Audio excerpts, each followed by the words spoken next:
G'day, welcome back to RC Model Reviews and some follow-up on some earlier reviews. Now remember I reviewed that 4-port charger from Toolkit RC? This one, in fact, there we go, look at that, see that's the box. I jokingly said, oh, maybe they sent me another one. They did, they sent me another one. And I got a note from Toolkit RC saying that the one that I got originally was a pre-release sample and that there'd been some improvements and woohoo. So this will be better. Although I did a teardown on the one that had the faulty port, the port that failed after several hours of heavy use. And I've got to say, it looks pretty well made. There's certainly, I was concerned about the fact that it seemed to die during discharge. And discharging batteries or cycling, going to storage, if you've already got a fully charged battery, you put it on storage, that's actually quite produces a lot of heat. The energy from your battery has to go somewhere. It goes into the charger then has to dissipate. And remember, mine had quite a noisy fan.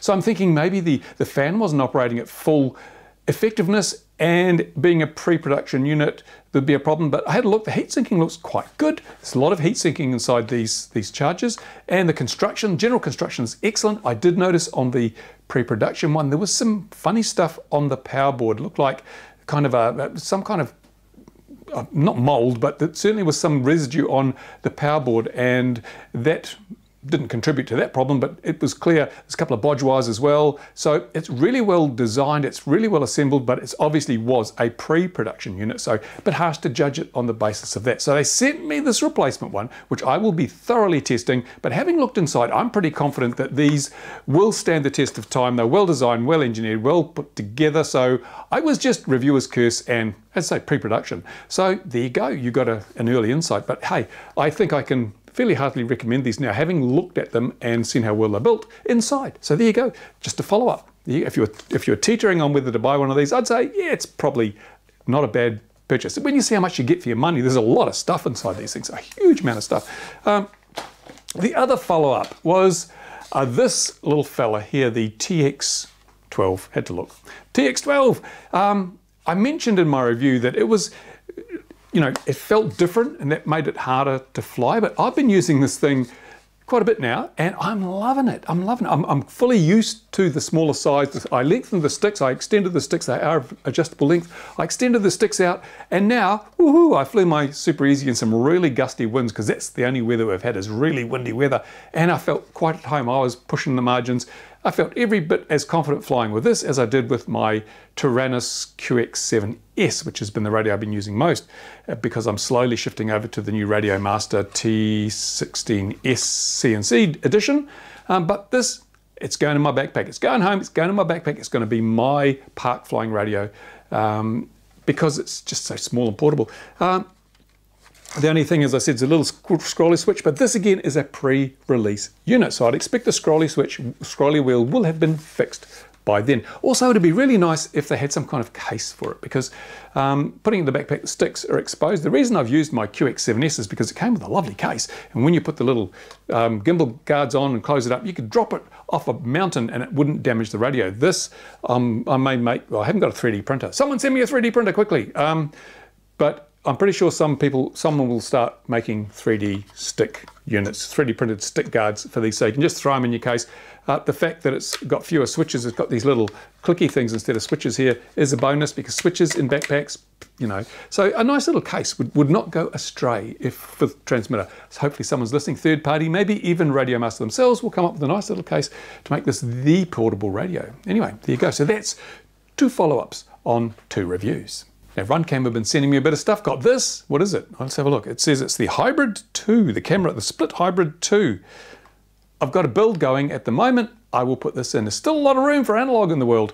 And the split cameras, to be honest, I think they are the best compromise. I've found them to be the best compromise anyway, when you want to get really good HD video recordings, but you don't want the extra weight of a GoPro. Now, the Split doesn't produce anything like the quality of a GoPro, but it's good enough for a lot of stuff. And I've used the Runcam splits on a number of occasions before. My favorite quad of all time, which was the Mud Quad, that has a Runcam hybrid in it, and I love it. It's a disappointing that there isn't quite the range of aspect ratios and things. I'd love a 1440p 4.3 at 50 frames a 60 or 50 frames a second, but I don't think it does that because then you can super view that out. These don't have super view. Super view is really handy if you want to make yourself look much better than you are by appearing to fly really fast when you're not. These don't have super view, but hey ho, they are a really good option because the FPV camera in these is pretty damn good. To be totally honest, and I've got to be totally honest here, this is like the Tasia 2, it's a very similar hybrid thing. The live FPV feed on the Tasia 2 is better than the live FPV feed on the RunCam hybrid, but I like the HD recording from the hybrid RunCam more than I like the one from the Tasia. The Tasia one sometimes looks like someone's done a paint by numbers. If you've got low light, all the detail goes. You've got the color, but there's no detail in the HD image. This gives a really good HD image, even in relatively low light. So yeah, it's a toss-up. I would rather have the high quality recording than the little bit better live video thing. But we'll do a side-by-side. I'm going to compare this side-by-side with the Tasia 2, so you can compare the two.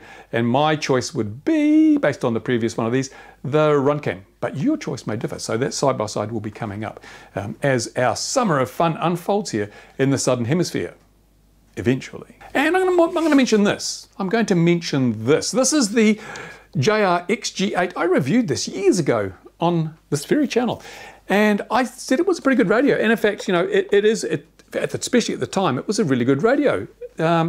Like most things that I get sent for review that I'm not going to use myself, I gave it away. I gave it away. I don't sell stuff. I just give it away. And because shipping, that's such a pain in the backside, I usually give it to people who are nearby. I gave it to Simon, one of the guys who's now a member at our club. And he's been using it, but started going a bit strange, went a bit wobbly. In fact, if you look at my last video on XJet, you'll see what happened. It was really affecting his flying. The aileron channel became all jittery and wouldn't respond linearly. So he left it with me to have a look at. And I have a feeling, I'm going to put it on the bench today, but I have a feeling that what's happened in here is there is a part of the main chip, the main microcontroller chip, which is called an ADC. It's an analog to digital converter. Now the stick units produce a voltage depending on where the stick is positioned. So as you move the stick, the voltage coming out of the stick unit, out of the potentiometer on the stick, changes, goes up and down. But computers can't use voltages. They have to be converted into a value, a digital value, a number. And that's where the ADC comes in. It converts the voltage coming from the stick into a number that can then be crunched, munched, and generally mutilated by the processor inside to give you mixing and expo and that sort of stuff.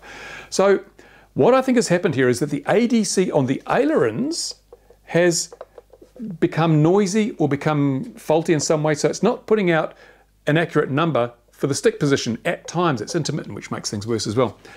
And this is really interesting because if this was an OpenTX radio, we could fix it. We could fix it because OpenTX is brilliant because it separates logical channels from physical channels.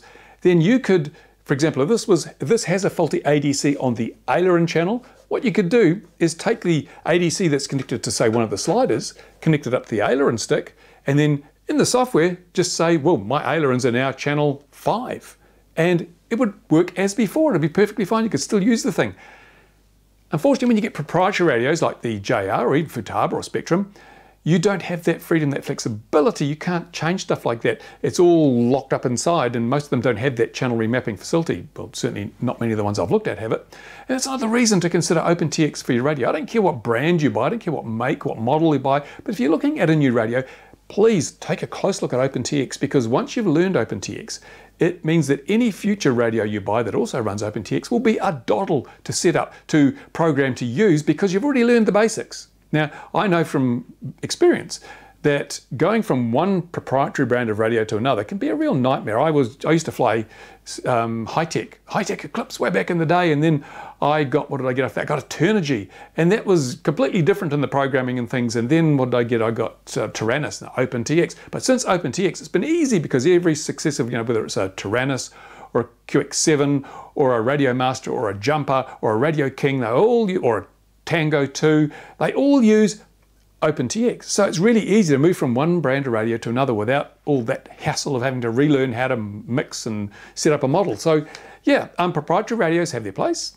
I know a lot of people are willing to pay premium prices for things that have JR, Futaba, Spektrum, whatever on the front, and that's fine. That's always a choice you make. But if you really want to save yourself a lot of frustration, then an OpenTX radio is the way to go. I wish people would put OpenTX on some of these brand name radios. That could be the ideal compromise. If Futaba and JR and Spektrum, issued enough information that people could write an OpenTX version for those radios. Wow, imagine what that would do. Imagine what do you think would, if you have a Spectrum or a Futaba or a JR radio, would you like to be able to run OpenTX on it? Would that be a really cool thing? Would that make you more enamored of that brand? I don't know. Anyway, I'm going to pull this apart and have a look, because I did mention in another video, sometimes brand name radios are not as flash inside as you might think, but we'll take a look at this. I don't think I tore it down. I don't think it was torn down in my review video, but maybe because I got to look inside and see what's happening. It could be a broken wire, but somehow I don't think so. I'll check it for the obvious things. If it does look like it's an ADC, then it goes in the rubbish bin. It goes in the bin. So your expensive investment gone kaput, because I don't even know if JR has service facilities here in New Zealand anymore. And being a brand name radio, you know that the technician is not going to get out of bed for less than the price of a Ferrari. So there you go. Anyway, thought you might be interested in that.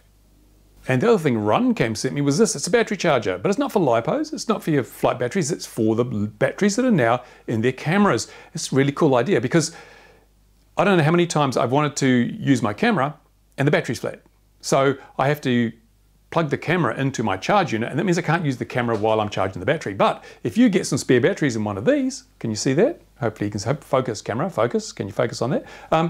Then you can get a couple of spare batteries and you can charge them outside the camera, so you can be using the camera whilst you are charging the spare batteries. And because it has USB input, you can do it in the car, you can do it at home, anywhere you've got access to it, or with a power bank or whatever, you can charge your camera batteries. That's excellent, because, you know, nothing worse than you want to go for a really cool flight and your camera battery's flat, or you're pushing it, and you get the best flight of the day and you get down and find the camera shut down because the battery went flat in mid-flight because you didn't know how charged it was. This enables you to charge stuff at the field, at home, keep your batteries charged up. Brilliant, excellent. So I'll be using that a lot, because I rely heavily on my Runcam recording cameras here when I'm making videos and reviews and just having fun. Even just having fun. This is a really cool product. Don't know what the price is. Go and have a look. It'll be on the Runcam site. It is the Runcam dual charger. It says model RDC-1.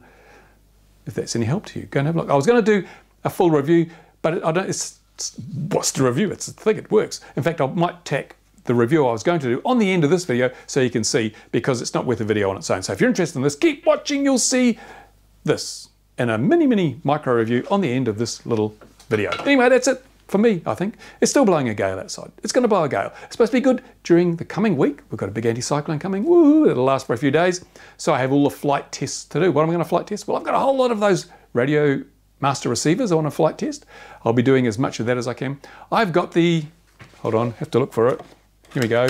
I've got the SkyStars FPV racing drone parts, flight controller and ESC 4-in-1, which I want to review, and that's the build I was talking about I'm doing.